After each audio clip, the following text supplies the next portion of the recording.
Big fight ವಿಶೇಷ ಮತ್ತೆ ಮುಂದುವರಿಸ್ತಾ ಇದ್ದೀನಿ. ದಿನೇಶ್ ಅವರ ಈಗ ಇವರು ಬ್ರ್ಯಾಂಡ್ ಬೆಂಗಳೂರು ಅಂತ ಇವರು ಕರೀತಾರೆ, ಬ್ಯಾಡ್ ಬೆಂಗಳೂರು ಅಂತ ಬಿಜೆಪಿ ಅವರು ಕರೀತಾ ಇದ್ದಾರೆ. ಸಿಎಂ ಕುರ್ಚಿ ಕೂಡ ಸಿಗಲ್ಲ, ಬೆಂಗಳೂರು ಗ್ರೇಟರ್ ಕೂಡ ಆಗಲ್ಲ. ಇದು ಡಿ ಕೆ ಶಿವಕುಮಾರ್ ಟಾಂಟ್ ಕೊಟ್ಟಿರೋದು ಬಿಜೆಪಿಯವರು ಸರಣಿ ಪೋಸ್ಟ್ಗಳ ಮೂಲಕವಾಗಿ. ಕರಾಳ ದಿನಕ್ಕೆ 1000 ದಿನಗಳ ಸಂಭ್ರಮ ಅಂತ ಕೂಡ ಬಿಜೆಪಿಯವರು ಪೋಸ್ಟ್ ಮಾಡ್ಕೊಂಡಿದ್ದಾರೆ. ಕರಾಳ ದಿನಾಚರಣೆ ಇದು, ಇವರು ಬಂದಾಗಿಂದ ಕರಾಳ ದಿನಗಳು ಶುರುವಾಯಿತು ಅಂತ.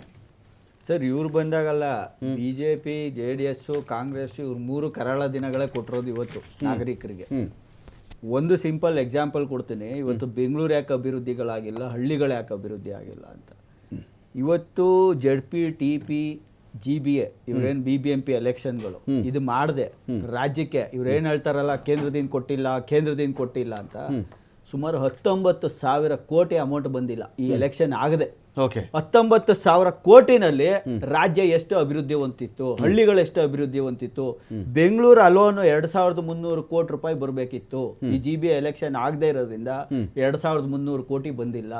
ಇದರಲ್ಲಿ ಬಿಜೆಪಿ ಅವ್ರ ಪಾಲು ಇದೆ, ಇವರು ನಡೆಸಲಿಲ್ಲ, ಕಾಂಗ್ರೆಸ್ ಅವರು ನಡೆಸಿಲ್ಲ, ಕುಮಾರಸ್ವಾಮಿ ಅವರು ಇದ್ರು ಅವರು ನಡೆಸಲಿಲ್ಲ. ಅಲ್ಲಿಗೆ JCB ಪಕ್ಷಗಳಿಗೆ ಇದೇನಪ್ಪ 5 ಲಕ್ಷ ದಂಡ ಕಟ್ಟವ್ರು, 5 ಕೋಟಿ ಏನೋ ಹೈಕೋರ್ಟ್ಗೆ ದಂಡ ಕಟ್ಟಿರೋದು ರಾಜ್ಯ ಸರ್ಕಾರ ಎಲೆಕ್ಷನ್ ನಡೆಸ್ತೇ ಇರೋದ್ರಿಂದ. ಅಂದ್ರೆ ಇವರು ಅಸಮರ್ಥರು.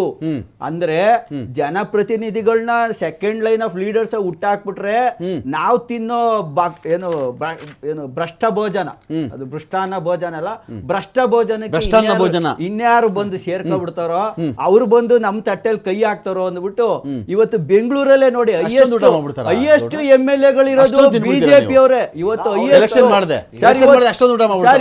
ಹೈಯೆಸ್ಟ್ MLA-ಗಳಿರೋರು ಬಿಜೆಪಿ ಅವರೇ. ಅವರು ಒಬ್ರು ಮಾತೆತ್ತಲ್ಲ ಇದು ಎಲೆಕ್ಷನ್ ಮಾಡಿ ಅಂತ. ಯಾಕಂದ್ರೆ ಅವ್ರಿಗೂ ಅದೇ ಈ ಬಿಜೆಪಿ ಕಾಂಗ್ರೆಸ್ ಅವರು ತುಂಬಾ ಅಡ್ವಾನ್ಸ್ ಮ್ಯಾಚ್ ಫಿಕ್ಸಿಂಗ್ ಮಾಡಿಕೊಂಡು ಇವತ್ತು ರಾಜ್ಯವನ್ನ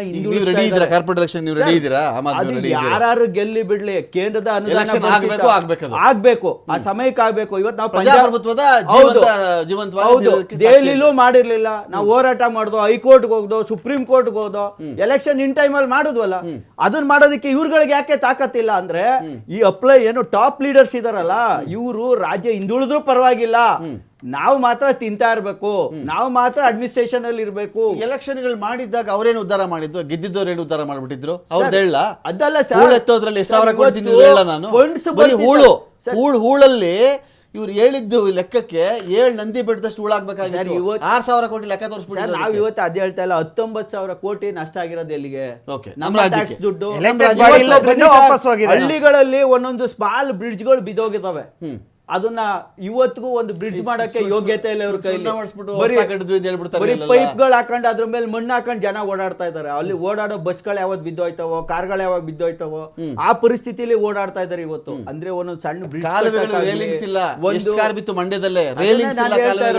ಎಷ್ಟು ಇವೆಲ್ಲ ಸೆಂಟ್ರಲ್ ಫಂಡ್ ಬರ್ತಿದ್ದು ZP, TPಗೆ, ತಾಲೂಕ್ ಪಂಚಾಯತಿ, ಜಿಲ್ಲಾ ಪಂಚಾಯತಿಗೆ, BBMPಗೆ ನೇರ ವರ್ಗಾವಣೆ ಆಯ್ತಿದ್ದ ಹಣಗಳು ಇವತ್ತು ಬಂದಿಲ್ಲ.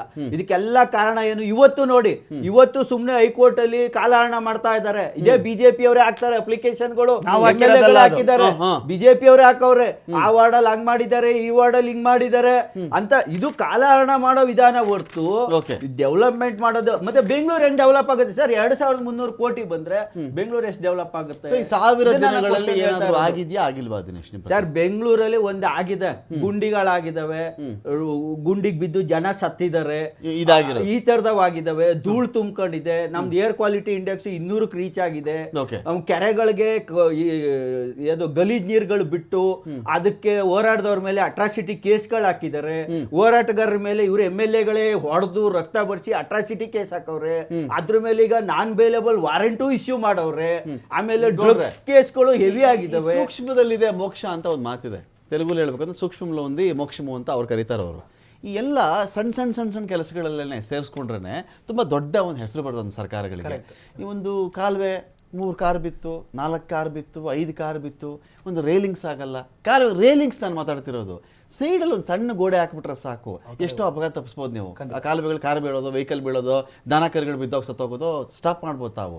ಇಂಥ ಕೆಲಸಗಳು ಯಾವಾಗ ಮಾಡೋದು? ಗುಂಡಿ ನೀವು ಬೆಂಗಳೂರಲ್ಲಿ ಯಾವ ಭಾಗದಲ್ಲಾದರೂ ಹೋಗಿ ನೋಡ್ರೆ 2 ವಿಚಾರ ನಿಮ್ಮ ಕಣ್ಣಿಗೆ ಬೀಳ್ತವೆ. 5 ಕಿಲೋಮೀಟ್ರ್ ಹೋಗಬೇಕು ಅಂದರೆ ನಿಮಗೆ 1.5 ಗಂಟೆ ಸಾಲಲ್ಲ ಕೆಲವು ಕಡೆ. ಧೂಳು ತಿರುಗಿಸಿ ತಿರುಗಿಸಿ ತಿರುಗಿಸಿ ನೀವು ನಮ್ಮ ಆಫೀಸಿಗೆ ಬರಬೇಕು ಅಂತ ಎಷ್ಟು ಒದ್ದಾಡ್ತೀರಿ ಯೋಚನೆ ಮಾಡಿ.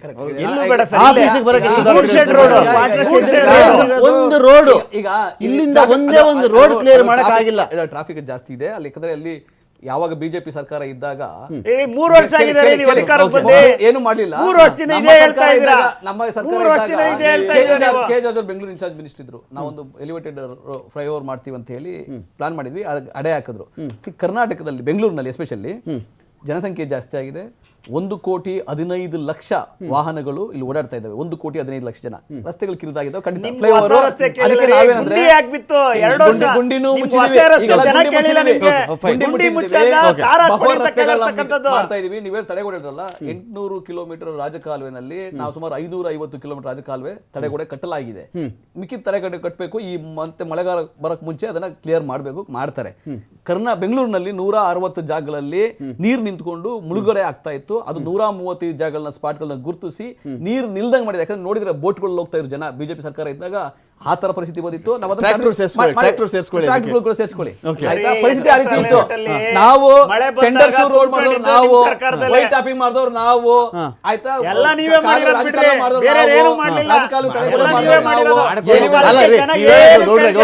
ಅಲ್ಲ ಬಿಜೆಪಿ ಅವ್ರ ಅಂದ್ರೆ ಎತ್ತಿನ ಗಾಡಿಲಿ ಹೋಗ್ತಾ ಇದ್ರು ತರದಲ್ಲಿ ಮಾತಾಡ್ತಾ ಇದ್ರಿ ನೀವು. ಎತ್ತಿನ ಗಾಡಿಲಿ ಓಡಾಡ್ತಾ ಇದ್ರೇನ್ರಿ ಅವರು? ಬಂಡಿ ರಸ್ತೆಯಲ್ಲಿ ಓಡಾಡ್ತಾ ಇದ್ರು ಅವರು. ಕಾಲದಲ್ಲಿ ಜಯನಗರ ಬಿಡಿಎ ಕಾಂಪ್ಲೆಕ್ಸ್ ಇಂದ ಹಿಡ್ಕೊಂಡು ಟೌನ್ ಹಾಲ್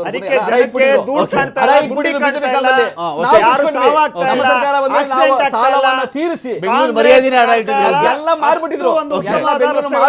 ನಾವು ಅದನ್ನ ವಾಪಸ್ ಬಿಡಿಸ್ಕೊಂಡಿದೀವಿ. ಆಮೇಲೆ ನಾನು ಹೇಳಿದಲ್ಲ, ಮೆಟ್ರೋ 3ನೇ ಯೋಜನೆಗೆ ಆಗ್ಬಹುದು, ಎಲಿವೇಟೆಡ್ ಕಾರಿಡಾರ್ ಆಗ್ಬಹುದು, ಬಿಸಿನೆಸ್ ಕಾರಿಡಾರ್ ಆಗ್ಬಹುದು, ಫ್ಲೈಓವರ್ ಆಗ್ಬಹುದು, ಕರ್ನಾಟಕ ಕಾಂಗ್ರೆಸ್ ಸರ್ಕಾರ ಇನಿಶಿಯೇಟ್ ಮಾಡಿ ಮಾಡ್ತಾರ ಕೆಲಸ ಕಾಮಗಾರಿಗಳು. ಬಿಜೆಪಿ ಕಾಲದಲ್ಲಿ 4 ಮುಖ್ಯಮಂತ್ರಿಗಳಲ್ಲಿ ಬೆಂಗಳೂರಿಗೆ ಶೂನ್ಯ ಕೊಡುಗೆ ಇದೆ. ಶೂನ್ಯ ದಿನದಲ್ಲಿ ಏನ್ ಮಾಡ್ತೀರಿ ಬೆಂಗಳೂರಿನ 600-700 ದಿನ? ಒಂದೇನಂದ್ರೆ ನಮ್ಮ ಉದ್ದೇಶ ಮೇನ್ ಆಗಿರ್ತಕ್ಕಂಥದ್ದು ಬಿಸ್ನೆಸ್ ಕಾರಿಡಾರ್ ರಸ್ತೆಯನ್ನು ಒಂದು ಮಾಡಬೇಕು, ಎಲಿವೇಟೆಡ್ ಕಾರಿಡಾರ್ ಮಾಡಬೇಕು, ಆಮೇಲೆ ಮೆಟ್ರೋ 3ನೇ ಹಂತಕ್ಕೆ ಚಾಲನೆ ಕೊಡಬೇಕು, ಮೇಕೆದಾಟು ಚಾಲನೆ ಕೊಡಬೇಕು, ಸುರಂಗ ಮಾರ್ಗ ಚಾಲನೆ ಕೊಡಬೇಕು.